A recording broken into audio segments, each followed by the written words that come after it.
Strap in, everyone. We're going deep today. Deep into modern masculinity. Ooh, diving right in. You guys sent in a ton of stuff. And this author, well, let me just say he's not pulling any punches. Yeah, you weren't kidding. It's not the usual men are the problem kind of stuff you see everywhere. Definitely not. Yeah. Feels like he's coming at it from a totally different angle. Absolutely. He's tackling this whole traditional masculinity thing head on. Yeah, he's not afraid of words like strength and resilience or even discipline. Which, let's be honest, those words get thrown around a lot, often with negative... It's almost like they've become taboo. But he's reclaiming them in a good way. Totally. He's connecting those traits back to the actual challenges men are facing today in the real world. I like how he uses that analogy of the CEO making tough decisions. Oh, yeah. And how that same decisiveness applies to everyday life. It's about being able to step up, take charge when you need to. Precisely. He argues that biologically men are wired for this kind of leadership. Interesting. And society is trying to tell us that's a bad thing. Basically, yeah. He thinks we're demonizing those instincts.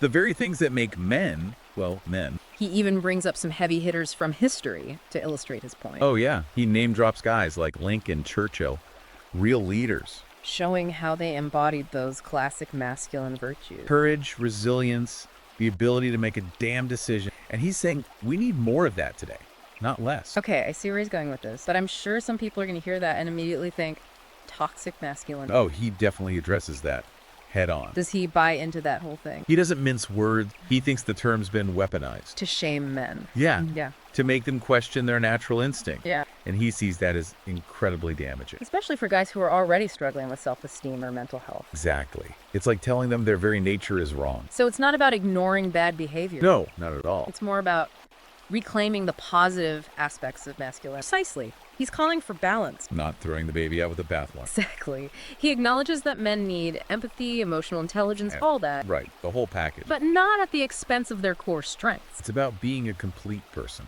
not just fitting into some predefined box. Couldn't have said it better myself. And speaking of boxes, Yeah. he also talks about the dangers of conformity, right? Yeah, that whole follow the crowd mentality. He uses Steve Jobs as an example, a total Revolutionize entire industries by thinking differently. Exactly. His point is, real progress comes from challenging the status quo, not blindly following it.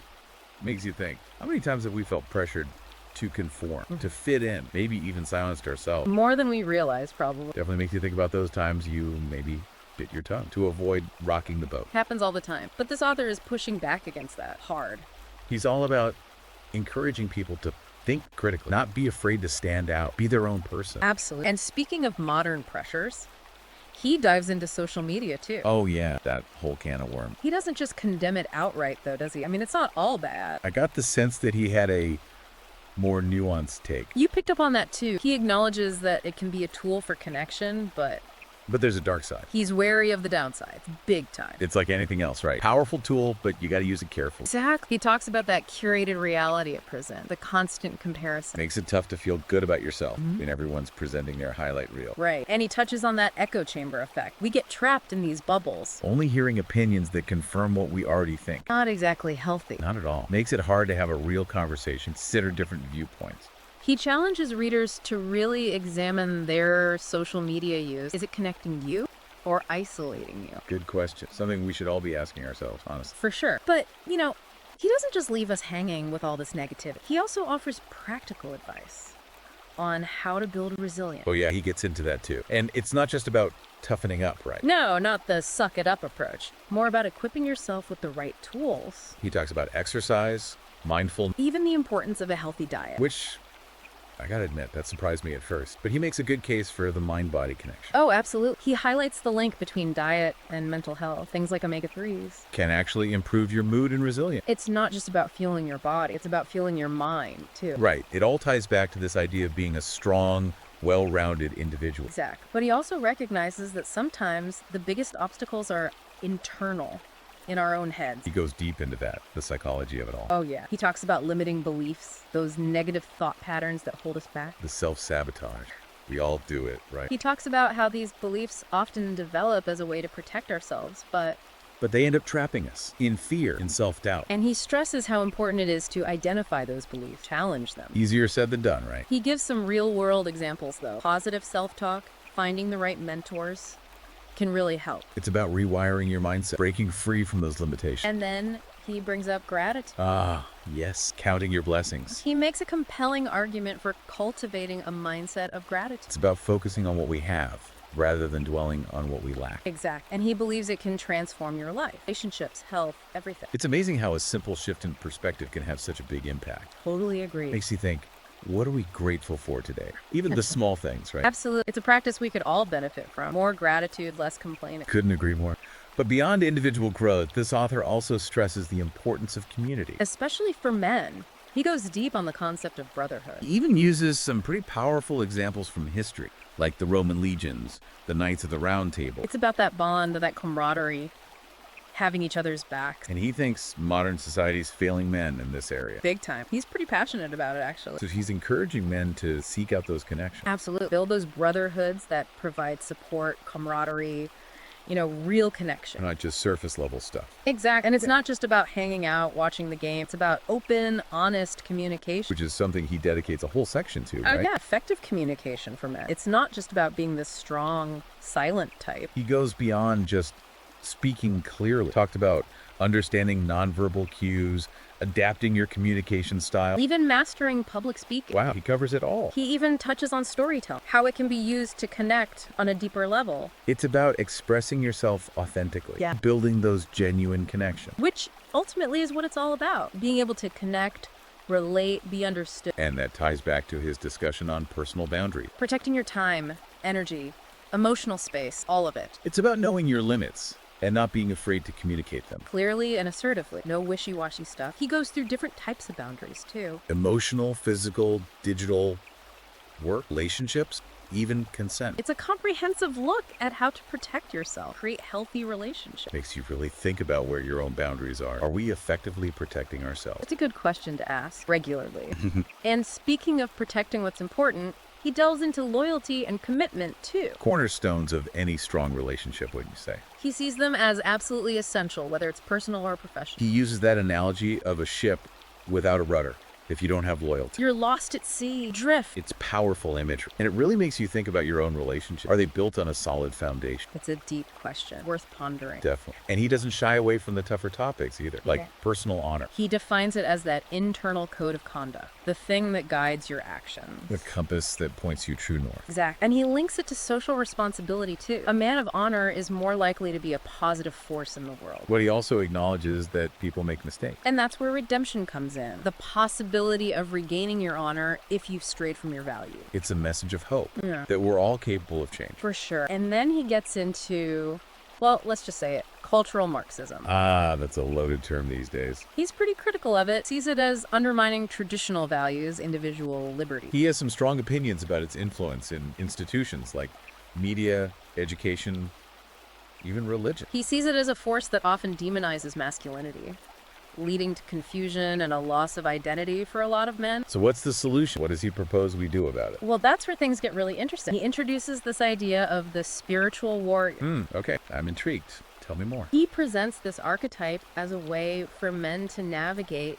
the complexities of the modern world. So it's about more than just physical strength. Oh, way more. It's about mental resilience, self-control, discipline, and taking purposeful action. Facing those challenges head on with a clear sense of self. Exactly. And that's just scratching the surface. It sounds like we've got a lot more to unpack. This is just the beginning, folks. It's fascinating how he connects this spiritual warrior idea to emotional mastery. He's not just talking about being tough, Right, it's deeper than that. More about emotional intelligence. Exactly. It's about resilience, not letting your emotions control you, which is huge, especially these days. It's true. Everyone's so quick to react, to get offended. He argues that a true warrior, a spiritual warrior, learns to harness those emotions. Not suppress them. He actually sees them as a source of strength, not something to be ashamed of. That's interesting. But how do you actually do that? We all have those moments where we just lose it. He talks about triggers, identifying those things that set you off, the people, the situation. And then what? You just avoid them. It's more about developing strategies to manage them so you can choose a better response. So you're not just reacting instinctively, you're being more intentional. Right. And he gives some really practical tools, technique. He even talks about humor. Oh yeah, laughter's the best medicine, right? He sees it as a way to diffuse tension, cope with tough situations. It's like finding that balance, being strong, but also lighthearted, Right. not taking yourself too serious. Exactly. And he also brings up emotional literacy. Being able to name your emotions, understand where they're coming from. Yes. And Yeah. then being able to communicate them effectively. It's funny, I never really thought about emotional intelligence as being masculine, but it makes total sense. It's not just about being tough or stoic.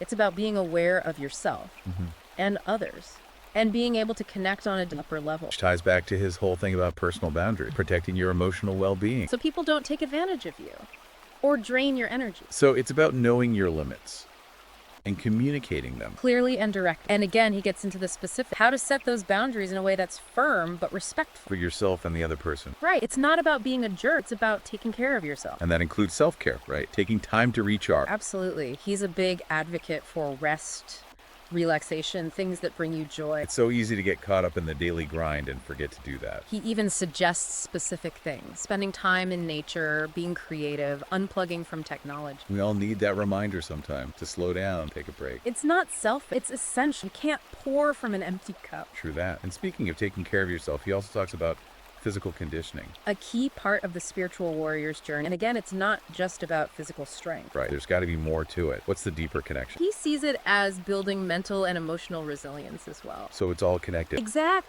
But he's not just talking about hitting the gym, you know? He takes a more holistic approach. Yeah. He emphasizes balance, exercise, nutrition, rest, recovery, the whole package So it's not about punishing yourself. It's about finding a routine that works for you. that you enjoy, something sustainable. It's about respecting your body, understanding that it's the vessel for your entire life experience. Well said.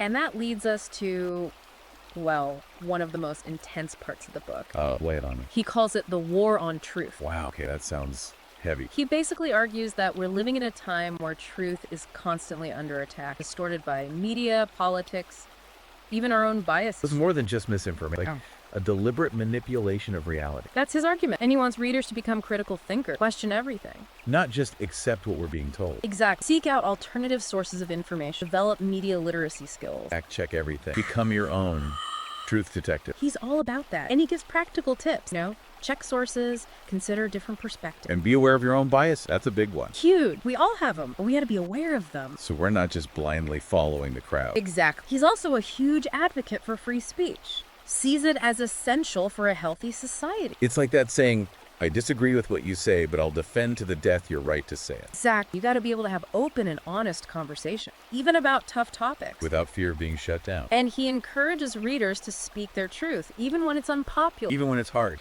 He sees silence as complicity and believes we have a moral obligation to speak out against injustice, against falsehood. That's powerful. And it's definitely not always easy, but I think he's right. If we don't stand up for what we believe in, Yeah. who will? And he takes it a step further, talks about building a counterculture, a community of like-minded individuals who value truth and freedom. It's like finding your tribe, your people. The people who get you, who share your values, who will support you when things get tough.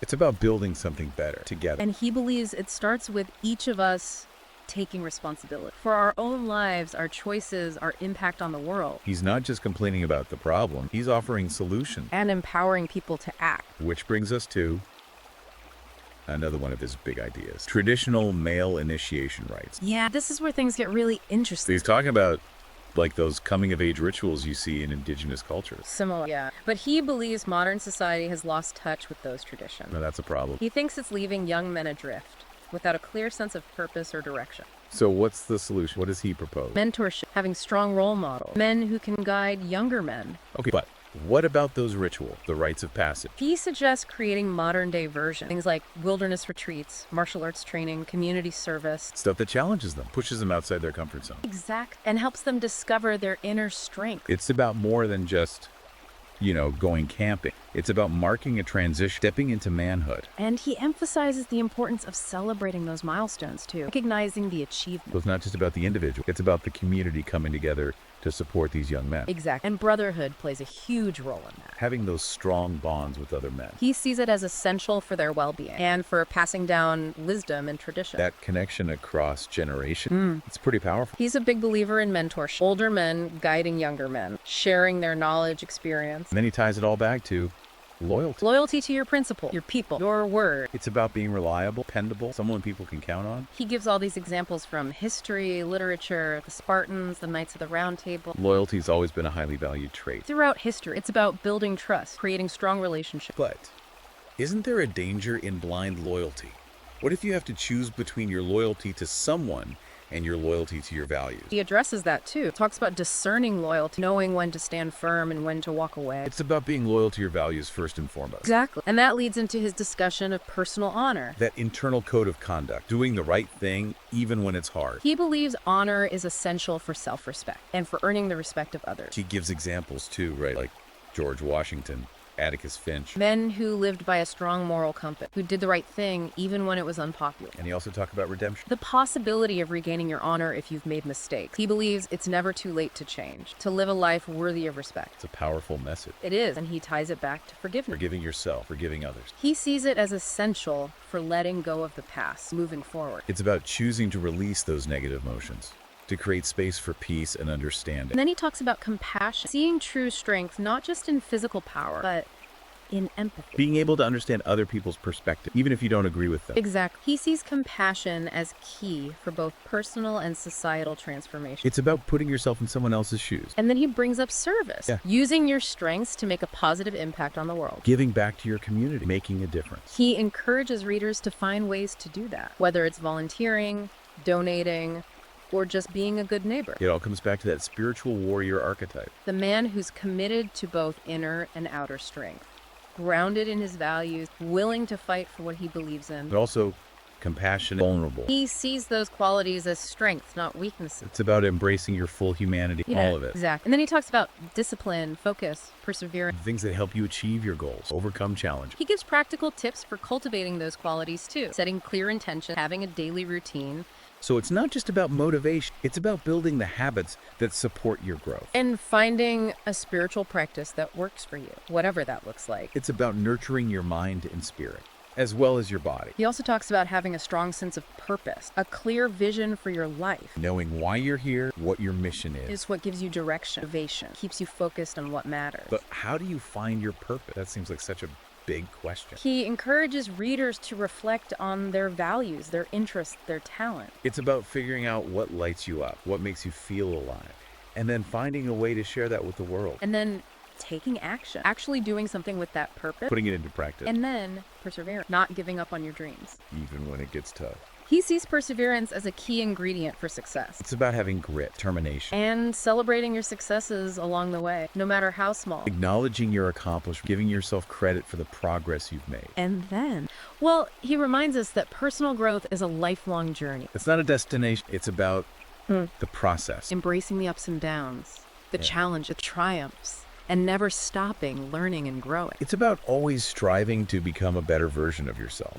It's amazing how it all ties together, right? Like all these different pieces of the puzzle. That's what I was thinking. And he brings it all home in this last section, this idea of healing. Healing. Interesting. Not just physical healing, I'm guessing. Right. It's deeper than that. Emotional, spiritual, the whole shebang. So it's not just about being a warrior, but a healer too. Exactly. He sees it as a holistic process, addressing the root causes of suffering, whatever those might be. Makes sense. And we all experience suffering in different ways. Physical pain, emotional pain. It can manifest in so many forms. He's big on the mind-body connection, how our thoughts and feelings impact our physical health, and vice versa. It's true. We tend to compartmentalize those things. Physical health is over here, mental health is over there, but it's all connected. Totally. He's advocating for a more integrated approach to well-being. He talks about different healing modalities too, right? Oh, yeah. From traditional medicine to alternative therapy. He's open to it all. He even mentions forgiveness as a healing agent, letting go of the past, all those grudges and resentments. Forgiveness is huge. He sees it as essential for healing on both a personal and interpersonal level. It's not about condoning bad behavior, though. No, it's about freeing yourself from that bitterness and anger. It can really eat you up inside. Absolutely. It's about choosing to move on, create space for peace and understanding. And that's where gratitude comes in, right? Choosing to focus on the good, even when things are tough. Gratitude is a game changer. He sees it as a way to shield your perspective from scarcity to abundance. It's like that whole glass half full, glass half empty thing. Exactly. It's about training your mind to focus on what you have rather than what you lack. He even suggests creating a daily gratitude practice, writing down things you're grateful for, or taking a moment to appreciate nature. Little things can make a big difference. It's about those small shifts in mindset. And he talks about the importance of connecting with nature too, spending time outdoors. Nature is a powerful healer. It's a place to escape the noise, the distraction. Just breathe, reconnect with your senses. He encourages readers to make time for it, Yeah. Whether it's a walk in the park, a hike in the mountains, even just sitting under a tree. It's about remembering that we're part of something bigger, connected to this amazing web of life. And speaking of connection, he also talks about developing your spiritual side. Exploring your beliefs, connecting with something greater than yourself. He sees it as a journey of self-discovery, finding meaning, purpose, tapping into your inner wisdom. And it doesn't have to be religious, right? Not necessarily. He encourages people to explore different traditions, find what resonates with them. It's about that personal connection to something bigger than yourself, whatever that looks like for you. Exactly. And then he talks about living a life of integrity, being true to yourself, doing the right thing, even when it's hard. Walking the walk, not just talking the talk. He sees integrity as the foundation for a good life, being honest, taking responsibility for your actions, living in alignment with your values. And it's not always easy, especially in today's world. It takes courage, commitment, but he believes it's worth it.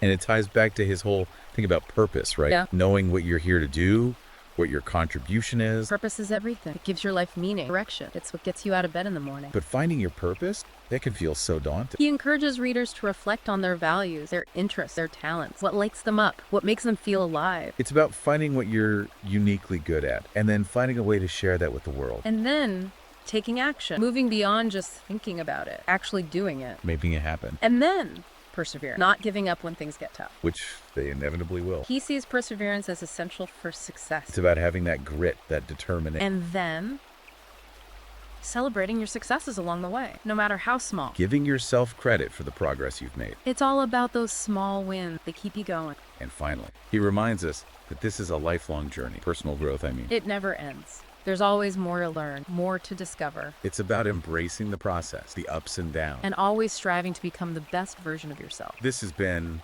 wow, what a deep dive. Truly inspiring stuff. I agree. It's given me a lot to think about. And we want to thank you all for sending in these amazing materials. It's been an honor to explore them with you. If you want to learn more, be sure to check out the author's book. You can find it on Amazon Kindle and Google Play Books. And until next time, keep seeking truth, keep growing, and keep shining your light. We'll see you on the next deep dive.